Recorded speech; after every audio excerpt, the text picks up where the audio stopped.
Hello guys, কাল ছিল মহাশিবরাত্রির রাত। তো চলো আমরা সকাল থেকে সন্ধ্যে পর্যন্ত কিভাবে কাটাই তোমাদের সাথে শেয়ার করি। এই যে সকালবেলা 9টা-10টা নাগাদ আমাদের বাড়ির সামনে দিয়ে যায় কিছু মহাদেবের ভক্তরা জল নিয়ে। তো তাদেরকে আমরা জল বাতাসা খাওয়াই। এই যে অভি গত 5-7 বছর ধরে এখানে দিচ্ছে, আমি আসার পর আমি আর ওদি। তো আজকে পিসিমণিও আছে আমাদের। আমরা এখানে সকলকে জল বাতাসা সবাই খায় না, যারা খায় তারা নেয়, যারা খায় না তারা পাশ দিয়ে চলে যায়। আর আমার কুটুসও এতে কিছু কম যায় না, আমার কুটুসও কিছু কম যায় না, ও বাতাস এবং গ্লাস দিচ্ছিল।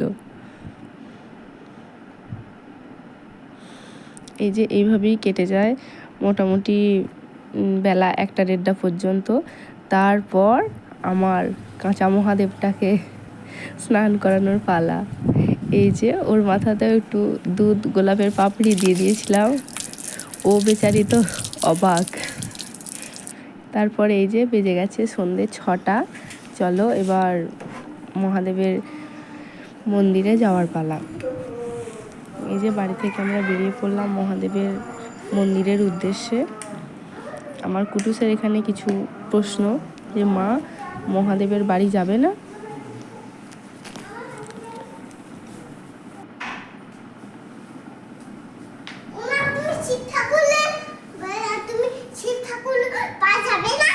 যাবো তো।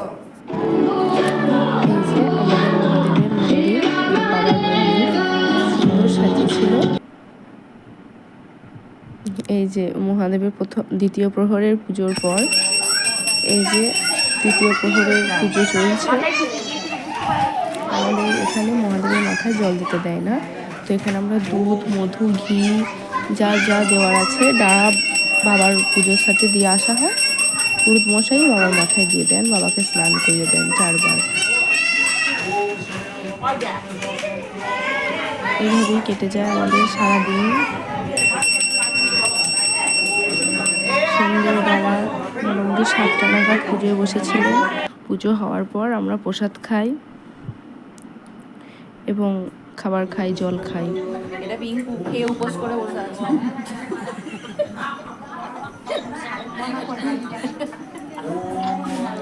সারাদিন থাকে বাড়ির মেয়ে মা বউদের উপোস, নির্জলা উপোস। তো আমারও ছিল যথারীতি। এই যে এটা হলো লাস্ট প্রহরে। লাস্ট প্রহরের পুজোর পর পুরোহিত সমস্ত যা ফুল মালা ছিল সমস্ত বাবাকে পরিয়ে দিয়েছিলেন। তো খুবই সুন্দর লাগছিল দেখতে। এইভাবেই কেটে যায় সারাটা দিন শিবরাত্রির উপোস করে। এই যে বাবার ফাইনাল লুক। ঠিক আছে, চলো ভিডিওটা এখানেই শেষ করলাম।